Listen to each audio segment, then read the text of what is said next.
you might liken modern society to a zoo, where you take an animal from a natural habitat and you put them in a completely artificial, restricted situation, and you expect him to stay as normal as he was out there in the wild. Essentially, that's what's happened to human beings, in that in a very short space of time, in a blink of an eye, from the perspective of evolution, we've gone from the hunter-gatherer, small band, communal, attachment-based group to a society which is alienated, disconnected, and that disconnection is accelerating at a tremendous rate throughout the world. Urbanization, it's taking people out of their villages and into the big cities where they're alone. Here in Britain, there was quite a deliberate assault on community under the Thatcher regime, with the destruction of neighborhoods and communities and so on. And that trend has continued. So what we're having is societies that are less and less natural to the actual makeup of human beings from the evolutionary perspective.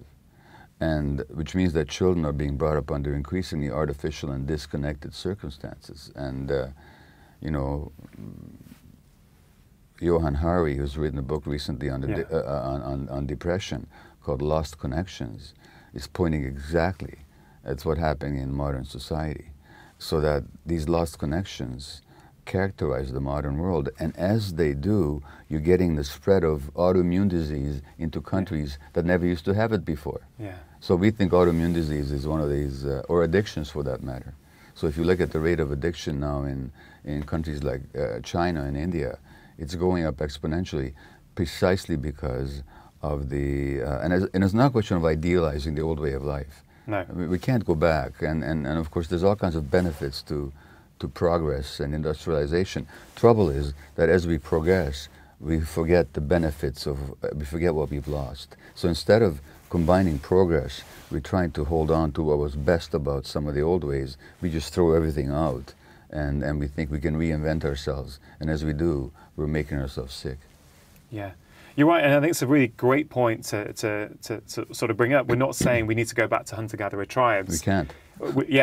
Not only should we not, we can't. And there are so many great benefits of the modern world and, as you say, industrialization. I guess it's how do we learn from the past? How do we learn from our evolutionary heritage? And what can we implement from that within the constraints of the modern world? Certainly that's how I see it. And you mentioned Johann Hari's new book, and you know, I write a huge quarter of my book on stress is about this, is about relationships and our lack of connection these days. You know, on one level we're being told anyway that we're more connected than we've ever been before, and certainly in a digital sense that may be the case. But you know, when we talk about real human, meaningful connection, what I see around me with the public, but what I also see in my practice as a doctor is I don't think we've ever been this disconnected and lonely.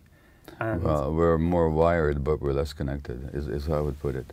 Because genuine connection happens between people, not between pieces of technology. So as you and I are talking to each other, there's a real interaction. Yeah. When you speak, I'm looking at you, I'm listening to the modulation of your voice.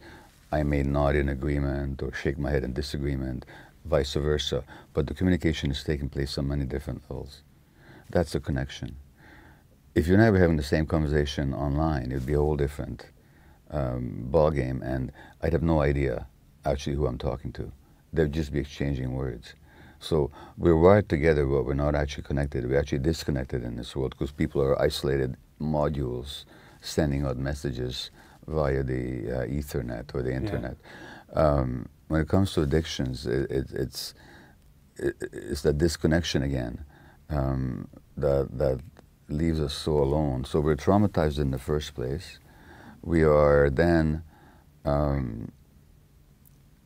develop behaviors that soothe our pain, but which actually keeps us more isolated from other people, because we're ashamed of ourselves and we hide it, and we furtively seek out our addictive pleasures.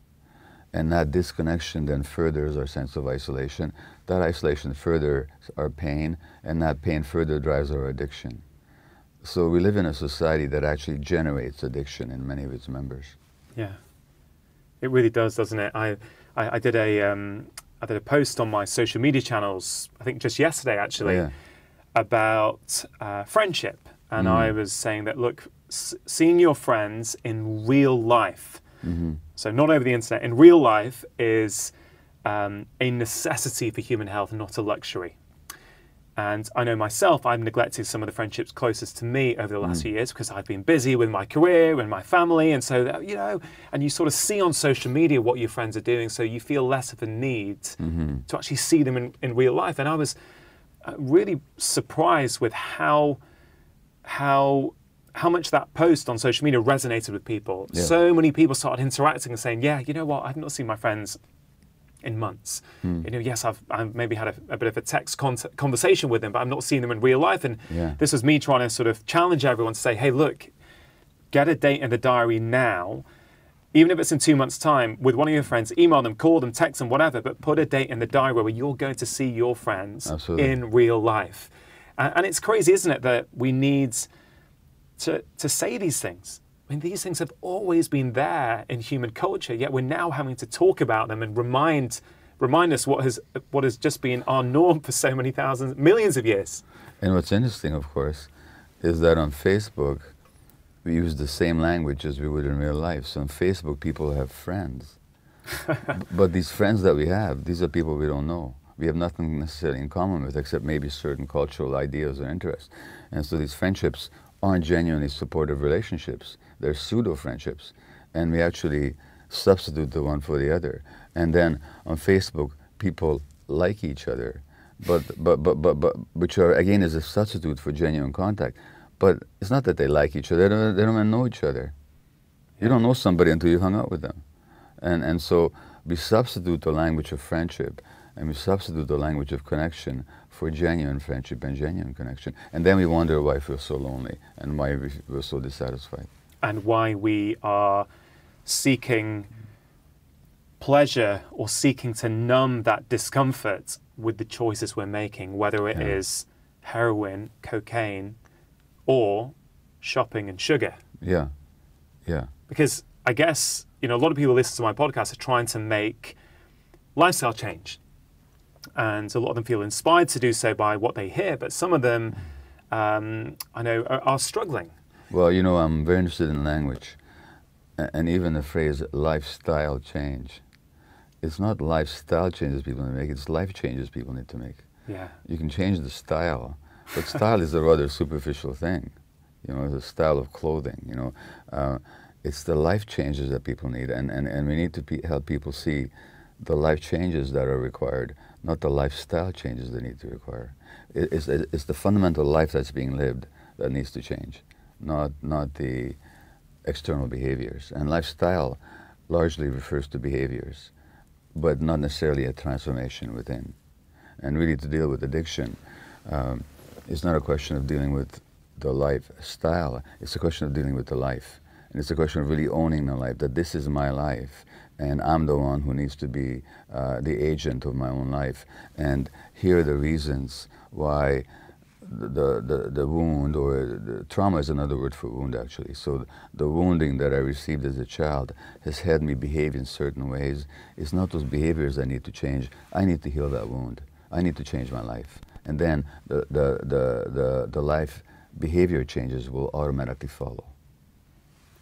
Yeah, you really got me thinking about language, actually, because two terms that I use very commonly in my work, whether it's hypertension or lifestyle, you've just, you know, in seconds reframed what those words actually mean.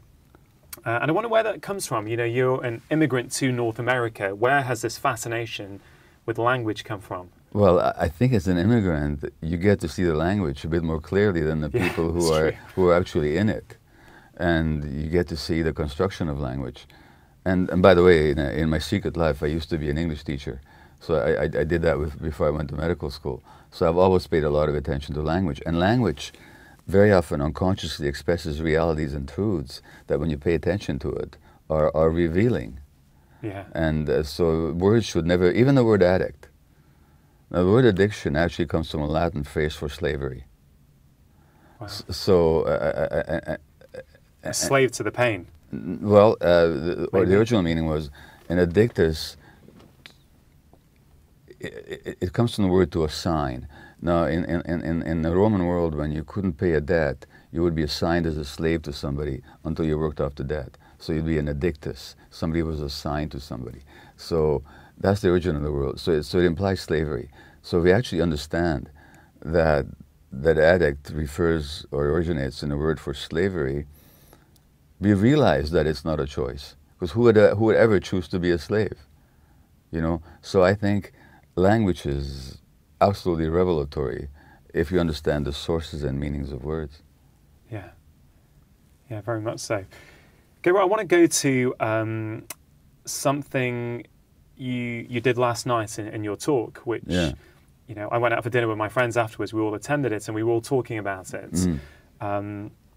Which was you peppered throughout the evening. You said, if there is anyone in here who feels they have some form of addiction without childhood trauma, and you're happy to talk about it, please raise your hand. And you know, at the end, you actually found someone who, you know, quite confidently put their hand up and was, you know, pretty nonchalant that they had a happy childhood. And so you started inquiring into her childhood, and I remember the tone of her voice initially was very much, you said, you know, you have a happy childhood. Yes, happy childhood.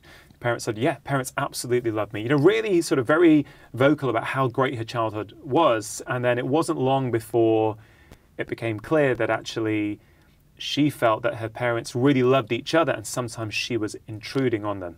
That's right. And I think it was really powerful for the whole audience of 300 to see how, you know, how we all potentially tell ourselves a certain narrative, stories that we continue telling ourselves. And, you know, she obviously maybe is a fan of your work. She's come here, she's come to watch you speak, but hadn't reflected on her own experience. And I wonder, you know, what's going on there? So what's happened here is that this woman says she had this happy childhood, but within a couple of minutes, and you know, my mantra is why, not why the addiction, but why the pain. And so I always say that there's pain underneath it. And I said to the audience, it never takes me more than 3 minutes to drill down to where the pain is. You just have to ask the right questions. So this and I've got to say, about a minute in, I thought, oh, maybe this is the first one who Gabor won't get to. You know, I actually thought, because she was so confident in her answers. So anyway, please continue. Well, that confidence itself is a giveaway. Yeah. Because it's an assumed stance to protect herself from the pain that she doesn't want to feel, or she's afraid to feel. So she said, well, maybe I felt I was intruding on my parents. And in other words, really what she felt was that she wasn't accepted and loved for who she was. And when she felt unhappy, there was nobody for her to talk to. And all you have to do is ask that person, if your own child did the same thing, how would you understand it? And they totally get it. So what's going on there? She's not lying. No. But believing that she had a happy childhood was her way of dealing with her pain. Because if she dropped that idea, she'd have to realize that she suffered, and she actually, as much as her parents did their best and loved her, we're not blaming the parents, but she herself got the impression that she was alone and unsupported and unloved for who she was. Now that's very painful. Yeah. So we defend against the pain by suppressing those emotions and developing this ideology of the happy childhood. And so that's just another form of self-defense. And then, given her ideology that she had a happy childhood, she can't understand why she turned to an addiction. But once she gets that, yeah, okay, that belief that I was happy denies the fact that I was feeling isolated and alone, and I felt myself as an intrusion on my parents. Yeah. Now she can understand what her pain was. But not feeling that pain was how she survived her childhood, because as a child, how would she survive if she believed that she wasn't loved for who she was? Life would be intolerable for her. So she has to deny and suppress that. So she had an appropriate response to the signals that were given to her. That's exactly what you said before, and that's exactly what happened with her. So that suppression of her pain and the denial of it is a completely appropriate defensive response. Yeah. These are not mistakes that we make. These are essential survival adaptations. The problem is, then we spend because we learned how to ignore our feelings as children, now we learn to ignore them for the rest of our lives, and that then creates problems for us. So again, it's that whole idea of an early adaptation, essential adaptation, brilliant adaptation, but because it's unconscious, it stays with us, and now it limits our lives. So we become imprisoned with our own adaptations. Our childhood patterns become the prison through which we live our lives.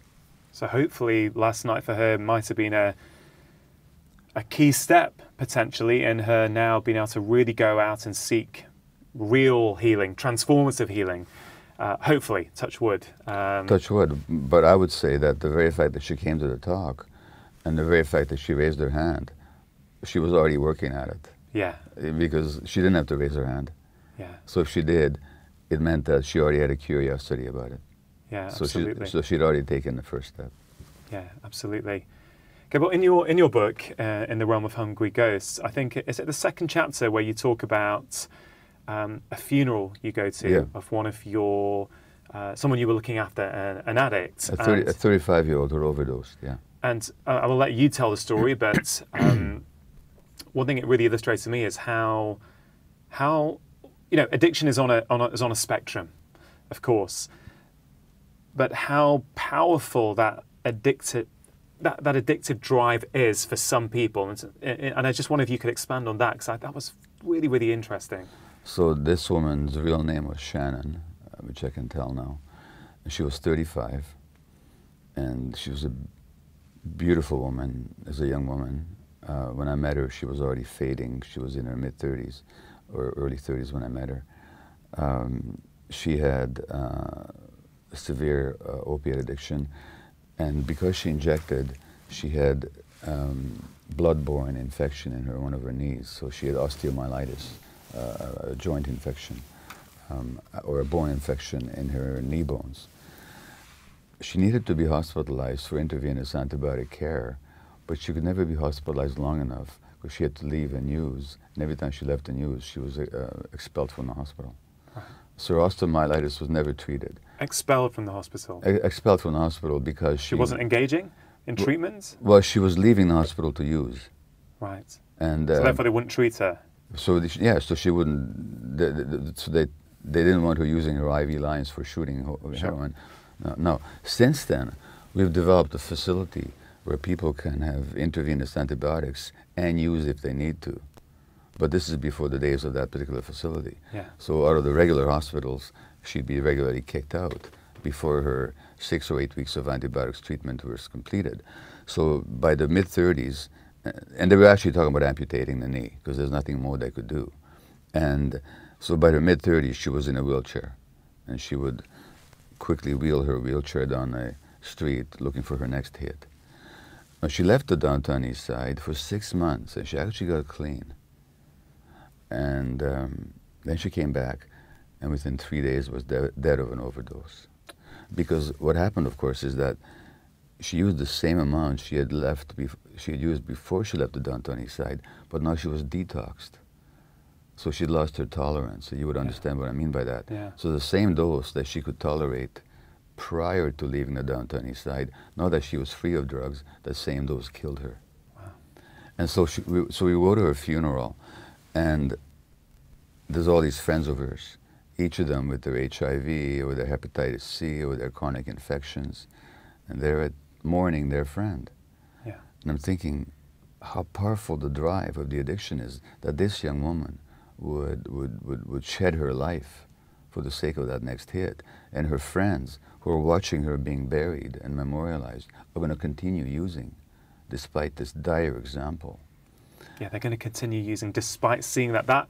Just seeing that wasn't enough to go, right, we're going to change our behavior now. And which is why anybody who thinks this is a choice is out of their minds. Nobody would choose to blight and endanger their lives like that. And so this is what made me thinking, well, what is this powerful drive? I mean, it must be really deeply built in to the human brain and the human soul for people to engage in this behavior despite all this deterrence that they witness around them. And so what made that event powerful for me was the starkness of the experience of these people and the social idea that somehow this is any kind of a choice. Yeah. Wow. I mean, it's incredible to hear that, actually. And certainly me and maybe all the listeners, on some level in their lives may know, maybe not to the same degree as that, but may know what that drive feels like when you know you shouldn't be doing something, but you choose to do it nonetheless. Well, I know that. I mean, I've had that in my own life. And there's something in you that knows you shouldn't be doing it. It's almost, recently I became aware of a form of therapy called internal family systems. Oh my God, that's what I'm doing at the moment. IFS. Yeah, it's incredible. Dick Schwartz's stuff. Yeah. Yeah, I've had 2 or 3 sessions and it's been brilliant for me so far. Amazing. Yeah. So I met the founder of it recently. We become good friends, and but I've learned the technique to some degree. I'm not an official practitioner of it, but I'm quick to catch on. So in internal family systems, you realize there's these different parts of you, and these different parts form like a squabbling family. Some of them like each other, some of them don't like each other. So there's a part of me that can watch the other part doing its thing, knowing that he shouldn't be doing it, but feels quite helpless to intervene. So I watch myself. Like, for example, when I'm supposed to be working, looking after clients, but instead I watch myself go to the store to engage in my shopping addiction. I'm not unaware of what's happening. There's a part of me that's watching it, disapproving of it, wanting me not to do it. But that part is not strong enough to assert itself. The part that's driving the behavior is driving the boat. Yeah. And so it's a question of becoming friendly with all these parts, finding out what is it they really want, what are they after. Another part that's driving me to do the shopping when I should be looking after my patients. Yeah. Is a part that really is desperate for me to feel good for a moment. That's all it wants. It just wants me to be happy. It's not an evil part. It just wants me to be happy. And it's not a question of indulging it, but it's a question of really getting to know it. And understanding it. Understanding it and actually being compassionate with it. And then teaching it, you know what, it's okay, but this guy can be happy without indulging in that behavior. Yeah. He doesn't need to do that. You may think he does, but he doesn't. I think compassion is something that's coming up quite a lot, isn't it? As a society, how do we deal with addiction, no matter what it is, instead of locking people up because we've deemed them to have a illegal addiction? We should be treating them with compassion, but we should also be treating ourselves with compassion, I think, and not beating ourselves up over the choices we make, because often, you know, they're just a protective mechanism. Well, so you mentioned a number of times the question of the arbitrariness of the which drugs we choose to illegalize. As physicians, tell me if you disagree with me, but give me 1,000 people who smoke heavily every day, a pack a day. Give me another 1,000 who drink heavily every day. Give me 1,000 who smoke cannabis every day. And give me 1,000 who shoot heroin 4 times a day in a dose that doesn't create an overdose. At the end of 30 years, in which groups are we going to see more disease and death? Amongst those 4 groups. Alcohol, probably. Alcohol and the smoking, the cigarette smoking, by far. By far. These are far more lethal drugs than the heroin and the cannabis. But they're okay, aren't they? They're legal. Yeah, no, heroin, it's true. If you overdose, it'll kill you. But I'm talking about in doses. Yeah.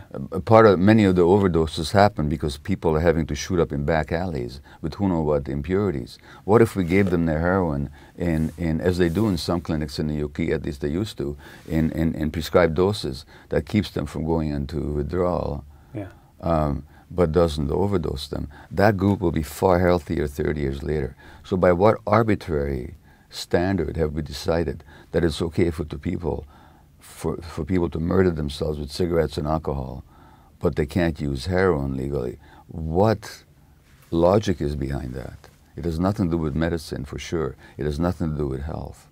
Yeah. I'm not saying we should sell heroin in the streets. I'm talking about the illegalization and the criminalization and the ostracization. Why is that drug addict more reprehensible than the person who smokes cigarettes? Where do we get these ideas from? It's the why, not the what. That's right. You know, it's and really, I mean, we were talking about this before we started recording, but you know, we're both on one level, we are both just GPs. We're just family physicians. Well, the word "just" has another meaning. What does it mean? We're very just people. We're interested in justice. Yeah, I like it. But what I find really interesting, and it's something I talk about quite a lot, is I think we've certainly overvalued the specialist within medicine for far too long, and really undervalued the role of the generalist. And I am very proud to be an expert generalist. And one of the reasons I moved from specialism into general practice, which you know, was a rather unusual decision for many, and certainly my father, who was an immigrant to the UK, and you know, was really shocked as to why his son would do that, qualify as a specialist, and then move to generalism. And it was a demotion in his mind. Yeah, I think he was just confused. Yeah. And I understand that, you know, and I think, you know, I think the doctors of the future, the healthcare practitioners of the future who are going to have the best outcome with their patients are the ones who are expert generalists and can see everything. And, you know, I know we're running short on time, so we will hopefully continue this at another time because there's so much to talk about. But I do find interesting that you're one of the world's leading voices on trauma and addiction, and you're a family practitioner. And a lot of what you do with your patients, you have intuitively picked up, and you've also got a skill at, you know, I think maybe the word counselling is the wrong word. You do a lot of emotional work with your patients. And I'm finding the more I understand about the human body and the more I really understand what's driving my patients' behaviour, I'm doing a lot of emotional work with them. And yes, of course, referring them to an appropriate practitioner where you know, where it's needed, where someone's got that expertise. But that wasn't my job. I didn't train to do that, but I figured out, as someone who's really inquisitive as to how can I get my patient better, I find, well, I have to go there because it's really important. Well, so I think you and I are both properly and dramatically impressed by the capacities and skills of our various specialist colleagues. Absolutely. It's amazing what they can do. So this is without any sense of diminishing or devaluing their work. Of course.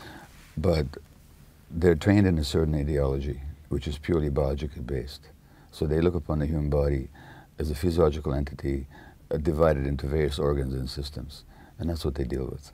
And what they're not taught is that human beings, the mind and the body, the emotions and the physiology are inseparable, scientifically inseparable, and we have the science to show the unity. They're also not taught that human beings are social creatures, so that our very physiology is shaped by our social relationships. And our very brains develop in a social context, so that whether we talk about neurophysiology, psychology, or the physiology of the body, we're talking about influences that go well beyond our genetic and physiological endowment. They're not taught that. And therefore, when they see a person, what they see is a disease in a particular organ. Whereas if you're a generalist, properly trained, or at least a generalist who's developed a broader view, you see that human being in context, you see it in relationship to their lives, in relationship to their environment, and you see that the illness, whether it's addiction or depression or anxiety, or for that matter, rheumatoid arthritis or scleroderma or anything else, is a manifestation not just of a system, but of an entire life. And that life is lived in a context. And we have to address that if we're going to deal with the illness. And unfortunately, both you and I have had the experience of having to come to that conclusion through our own work and through our own internal experience of dissatisfaction with how our lives are going, but nobody taught this to us. And yet this is the way that so the average medical student, despite all the trauma that you and I have discussed today, particularly in relationship to addiction, and all the research showing how the addicted brain develops in response to the environment, and how the addiction itself is a response to the environment, the average medical student in North America, and I would argue probably in Britain, doesn't even hear the word trauma once in 4 years of medical school. I mean, did you hear the word trauma when you went to school? I don't think I heard it till a few years ago, frankly. Yeah, you know, let's learn at medical school. And it's not a word that they should hear. It's a course they should have. They should. Every physician should be deeply trained in trauma, because everything they see, virtually everything they see, has got a traumatic connection to it, particularly in the mental health field. But I would say in the physical health field as well. They don't even hear the word. Yeah. So essentially, when a person goes to a physician, they go to somebody with very deep but very limited knowledge, who does not see the whole individual, who's not trained to see the whole individual. Even the fact that we say physical health and mental health as two separate things is almost a reflection of that in many ways. That's right. You know, because they're not different, are they? And again, I heard world health is interesting, because what's the origin of the world health? It's wholeness. Wholeness. So to talk about physical health is already a contradiction. Because you can't talk about physical wholeness. Wholeness means everything. Yeah. Oh, I love it. I love it thinking about it like that.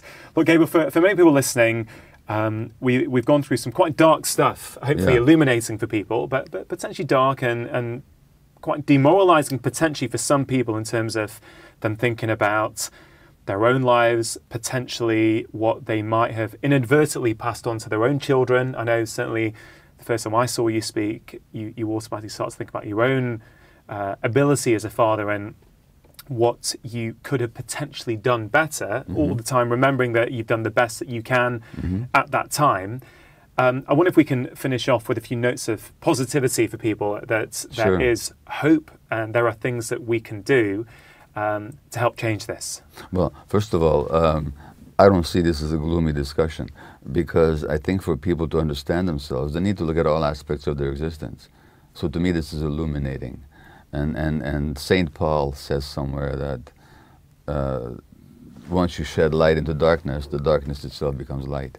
And so that I just think we have to look at all these dark places. We have to shed light into all of them so we can fully understand ourselves. To me, that's a positive. I'm always delighted to find out something about myself that maybe I haven't seen so clearly before. I always find it liberating, and I believe people do as well. Number one. Number two, what we haven't said, though, and I think probably both you and I would agree, is that human beings have a tremendous healing capacity. And one of the failures of modern medical training is that we put all the expertise and the hope for help into the hands of the physician. The physician is the one who's going to deliver the cure, but we don't teach people about the innate healing capacity of the human being, and we don't learn how do you promote that healing capacity. We may have to administer whatever treatments are appropriate and whatever genius treatments we've developed. Sure. That's great, but nevertheless, that person still has an innate healing capacity.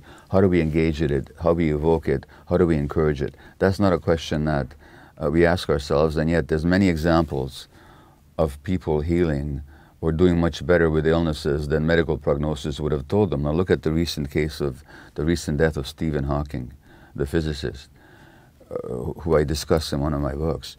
Now he was given 2 years to live when he was 20 years old.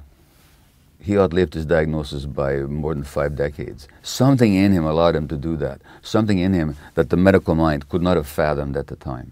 So there's much more to people than we realize. And so we have to have a lot more faith and a lot more curiosity. What is it in people that allows them to overcome the challenge of addiction? What is it that helps them live much longer than we had predicted? What is healing? What is becoming whole really all about? These are the questions that medicine ought to engage with, but unfortunately it does not. So I think your work and your podcast and your books, if as I understand them, and the same thing with me, are designed to help people find within themselves that which can empower them to support their own healing. Yeah. And we can't say that strongly enough. Yeah, absolutely. No, thanks for that, Gabor. For people who are listening, who, maybe something you've said has really deeply struck a chord with them about their own life, and they want to go on that journey but don't know how. Have you got any words of advice as to how they can start, even listening to this and start to be aware, of course, is a very critical first step, but where can they go next? Well, so you and I are both authors, and I would highly recommend they check out our books first, because I think, and in my case, I hope they check out my books, because there's a lot of what I know and what I've learned that I've poured into my books, and a lot of people find a lot of self-knowledge just by seeing the mirror that's held up in my writings or in my multiple YouTube talks, for example. Now, where to go in their own lives? I actually think that once people start asking these questions, they find the answers in their own lives. In other words, there's an old saying that when the student is ready, the teacher appears. And I think there's many modalities of healing that are practiced here in Britain, anywhere else in the world, that once you start seeing the limitations, without rejecting the value, but seeing at the same time the limitations of mainstream medicine, start looking outside it a little bit, or start finding practitioners within mainstream medicine that have a broader view. In other words, go where the help is, and don't assume that because somebody's got a degree after their name that they know everything that needs to be known. In other words, become the agent in your own healing. Once people take that on, generally they find help. Yeah. I find. I can't give them a specific go-to, except that once you start asking the right questions, the answers will start coming. Yeah. If you enjoyed that clip from my podcast, here's another powerful clip that is really going to help you with your health and happiness. I'm on a mission to get every human being to add one thing to their morning routine. This takes 5 days to work before you have an enormous breakthrough in how you see and relate to yourself.